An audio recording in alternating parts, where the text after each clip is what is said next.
the first time that I knew that I was in love with him, we were actually just taking a walk on our college campus, and I just didn't feel great and not myself, and he just turned to me and said, "I love being with you, and you don't have to be anything for me." You know, it felt like music to a woman's ears, but I just knew that not only was I falling in love, but he was becoming my best friend. So the first time I knew I was in love with her was when I took her home to New Jersey to see my 8 siblings. Yes, 8. We had been dating at college for a few months now, but now it was like real life.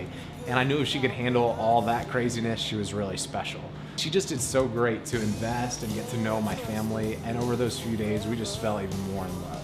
So I knew that he was going to propose. He said any day, second semester, junior year, every opportunity I got to have to be with him, I made sure I looked fabulous, had my nails done. At the end of the semester, when I'm not yet engaged, and I'm pretty emotionally exhausted. It was at the end of the semester. It took a little while to get finances and just everything pulled together, get the ring designed, and it was just a couple days before finals, and I finally took her out for what she thought was gonna be just our end of the year date. I've been getting ready all day. I have on this gorgeous dress and I look amazing, except to him, it would seem, because typically I get like this wow factor, and he was tired, he was disinterested, he was even texting. I was texting our friends who were running around campus getting the proposal spot just perfect. Like even at dinner, he didn't really talk much. Like I had to ask him about his day, his finals. I just knew I wasn't gonna get proposed to tonight.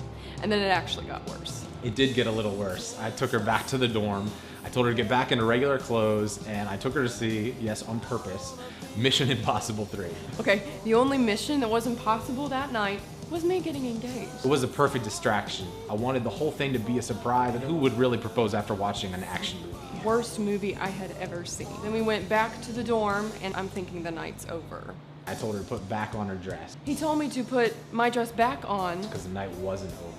I'm so frustrated at this point. So I put a blindfold on her, and I walk her through our college town and bring her to a coffee shop. It was actually this coffee shop. It was our getaway from just campus life. So it was really meaningful to us. I opened the door, and I was so nervous, but the place was perfect. My friends had spent all this time there putting rose petals down, and music was playing, candles were lit. It was just perfect. Well, oh my gosh, I knew then. The place looked beautiful. We danced for like 20 minutes, so long that I thought, he is still not gonna propose. We finally stopped dancing, and I took her over to the couch, and we sit down and just kind of talk about the semester. I don't remember what we talked about. Then I went into the speech. Okay, well, I felt the switch.